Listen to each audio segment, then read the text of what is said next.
Welcome to the special guest host series of the Trauma Therapist podcast, where I'm going to be handing over the mic to some incredible guest hosts. In each episode, you'll hear fresh perspectives and unique insights to inform and inspire you, and all the while, keeping the heart of this podcast alive. So sit back and enjoy. Hello, everyone.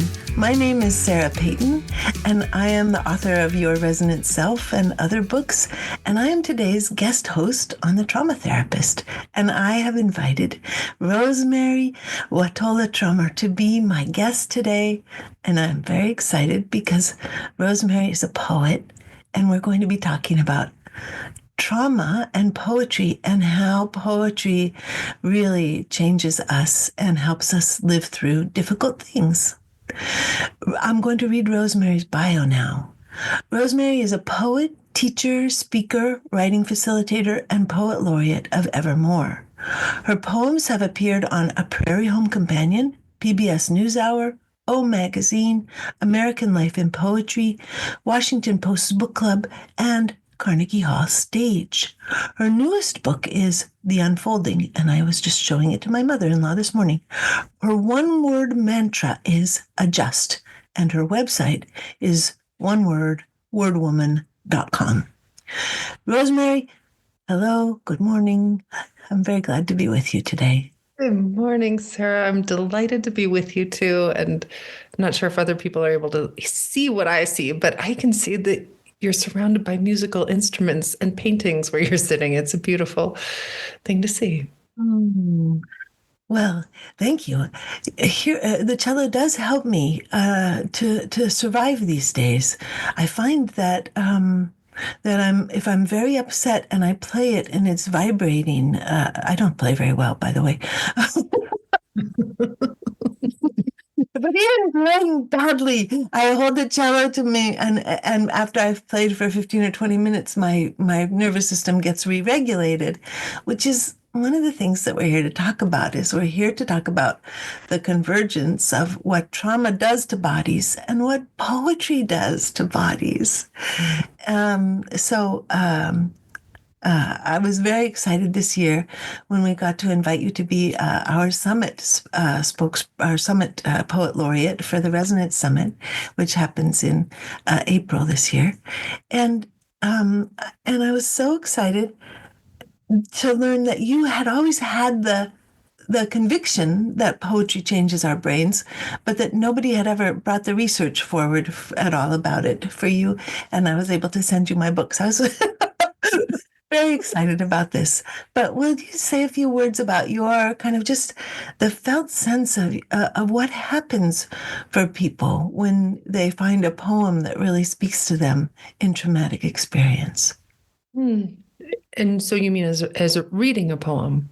Sure, yeah, or writing. Whatever comes to you is fine. Okay. Well, I think maybe I'll just start with just reading a poem. Sometimes when we find a poem that speaks to where we are, my own experience of this, Sarah, is that when I feel met that way, when I feel somehow seen by that poem, as if this person has also had an experience that's obviously different from mine, but similar enough that they seem to touch the truth of whatever my experience is. There's this kind of to use the name of your summit, there's this full body resonance that happens then, this feeling of like I'm being struck like a bell.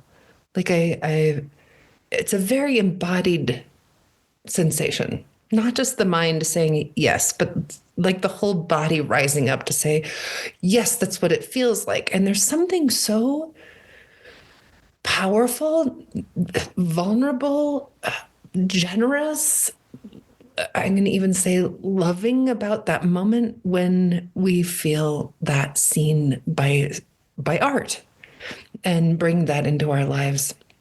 I'm thinking now of after my son Finn died in 2021, I read a short poem by Gregory Orr that begins this way: not to make loss beautiful, but to make loss the place where beauty starts, where the heart understands for the first time the nature of its journey. And I remember how those words met me exactly where I needed to be met. Because I knew that loss wasn't beautiful. I knew my experience of it was horrifying and terrible, and it hurt, and it was well, it was traumatic. And so, and I was also experiencing this other thing that involved so much beauty, that involved revelation and epiphany and astonishment and gratefulness and awe and wonder, and experiencing them at the same time. And for someone else then to put into words, this is what it's like to have these two experiences at the same time. I'm not to make loss beautiful, no, but to make it the place where beauty starts. And just for someone to touch that paradox allowed me to open also and feel more alive with it. One of the things we talk about when we're talking about healing trauma, healing emotional trauma with an emphasis on language, is that it's really important to go into a particular moment. And so one of the things that's really striking me about your experience with Gregory Orr's poem is that you whoosh, you go right into a moment that was struggling to be born or spoken within you that someone else was able to give words to. So that's the first thing that strikes me about the specificity of observation. That's an inherent part of poetry that invites us into a particular moment and a particular state of being. Another thing that you spoke to here that seems important to me is accompaniment. That what calms the human brain more than anything else in the world is having somebody else be able to walk with us. And I have a friend in Ireland who said that poets and songwriters were the first psychotherapists.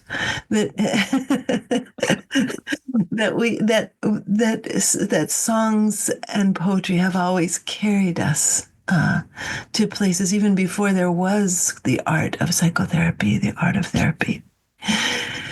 And then, there was another thing that was tickling me, but I'd love to take us into a particular poem of yours, if you're willing, that catches so much of our conversation and puts it in a poem. Would you be willing to read your poem from the inside for us? Yes, thank you. And I'll just say about it, maybe one little thing to go back to your question before about poetry.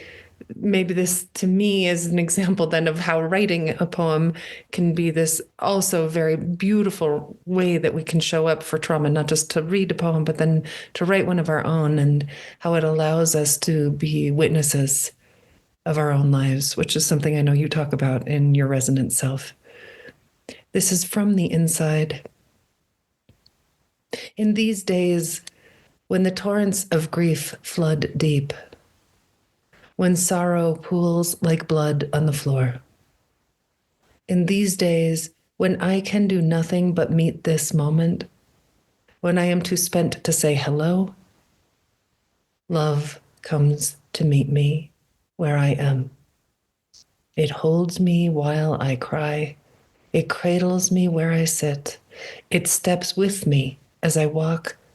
There was at first a moment when I tried to push it away, alarmed by this onslaught of love. Too much, I protested, arms up in resistance, but love obliterated my no.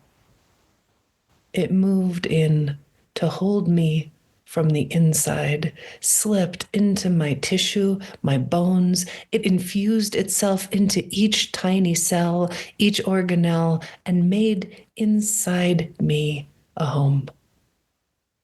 Since that moment, I am never alone, Now it is love that moves my hand, love that shapes each word, love that helps me rise, love that pours the tea, love that wakes with me in the middle of the night, autonomic love that makes the heart beat, autonomic love that makes the lungs breathe, autonomic love that meets the impossible grief and surrounds it with an impossible grace. Love that grips me around the heart as if to save me from drowning. Love that murmurs again and again, I've got you, sweetheart. I have got you. Oh, it makes me cry. Makes me cry every time. I read it for classes and I weep. It's like a compression of the entire book, Your Resonant Self, into into a beautiful poem of invitation to self-compassion in the difficulties of living in this life, this planet, loving people, losing people. Yeah. I'm so touched by you mentioning your son, and by by the shared experience of losing a son, because I lost my son some 7 or 8 years ago now, and this poem touches me in the places where he is gone, and where I get to have some warmth for myself, even so. So it feels really important to me that we get to be together, that we get to name impossible grief, that we get to invite impossible grace. Oh, what a miracle. So, so where do I want to go now with our few moments?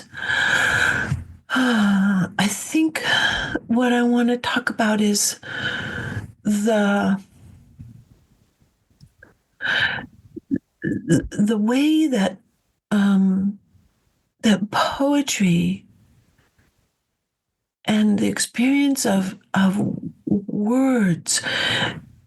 This takes me to Ian McGilchrist, who is the author of The Master and His Emissary, which is an extraordinary book about the neuroscience of the lateralization of the brain, that we have these two hemispheres, that one of them is particularly devoted to speech, the left hemisphere, and that this hemisphere is particularly devoted to speech, but it's also the hemisphere that strips meaning from the world so that we can function efficiently and effectively and take action and track what needs to be done next. And then we've got this other hemisphere that is much less worded, but that is touched. We can see on fMRIs that when poetry is read, that it touches and lights up the part of the brain that's devoted to words, but is not the language carrier, but rather the part that's devoted to meaning. And in this part of the brain, words, I have this image of words falling like pebbles into a pool, and us being able to see these incredible ripples moving out from the words that are poured, just like the tea that is poured by love. We get to see the impact, the effect, the consequence, the organization that gets invited. When you were speaking about the Gregory Orr poem, and about that moment of coherent coalescing of meaning, that his words took something that was struggling to be born within you and got to be born. This is what Ian McGilchrist speaks about. He says it's very important to find language for things that allows the return to the pool. Like instead of reaching in and grabbing those petals that fell and pulling them out and drying them off and putting them over here, instead the pebbles that fall into the pool get to stay in the pool, and the ripples continue to kind of, it's almost like they emanate even after the falling. There's still ripples coming from these words. How are you doing over there, Rosemerry? What's happening for you? I mean, I'm thinking about this, that the pebbles get to stay there, right? This is a beautiful metaphor, Sarah. And I think this is what I know about poetry, is that it doesn't fix anything. And that's not what it's for. It isn't there to fix, right? It's not there to take the pebble out and dry it off again. It's not there to make things go back to the way they used to be. It's a way for us to meet the world as it is again and again and again, but it changes the way we meet the world. And in doing this, it changes the world. But it just that difference is so important to me. It doesn't change the world, it changes the way we meet it.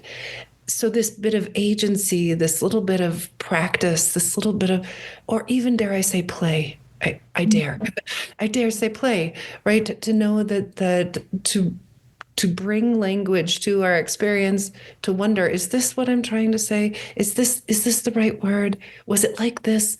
To let ourselves be wrestled by that, to know that we'll never get it right, that there'll be infinite ways to get it right.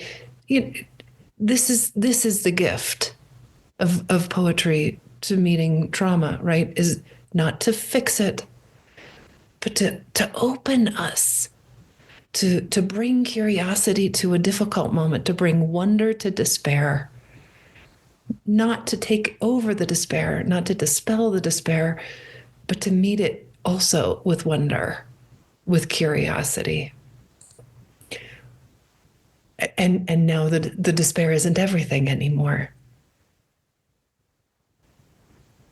You had mentioned before we got on the recording that somebody had written to you and said, please let me know when you figure out how to get well, those words, how to get out of despair. Well, and I think this is it too, is that poetry loves paradox, that Gregory Orr poem, or this poem too, with its impossible grief and the impossible grace, and how at the same moment they're here. And poems, because they love paradox, because life loves paradox, right? In a poem, all a poem wants to do is touch, what does it be alive? Just touch that truth. The more I play with poetry myself, the more available I am to meeting, embracing paradox, not just on a page, right? But in any given moment. And I think that I was just thinking about this morning, that because every time we sit down to a blank page, it's blank, there's nothing there, that in a way, a poetry practice is a willingness to show up with what isn't there, with what we don't know yet, with what is uncertain. And we get to develop this fluency with meeting uncertainty, with meeting potential, infinite potential, again and again and again and again. The more you do that on a page, of course, it's going to change how you meet every other moment, even the most difficult moments. Wow. Thank you, Rosemerry. We are getting close to the end of our time. So I wanted to let people know about some of the resources that are available for folks from you.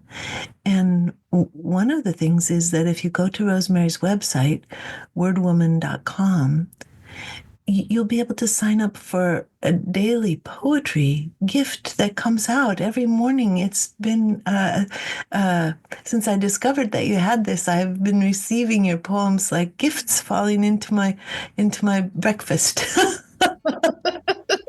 Every day it's become my tradition. And so I invite others also to take advantage of this. And then Rosemerry's latest book is called The Unfolding. And then you'll be able to find that she does all kinds of interesting readings and classes and things. So Rosemerry, thank you so much for being my guest and for talking about this precious and beautiful subject with me. Thank you, Sarah.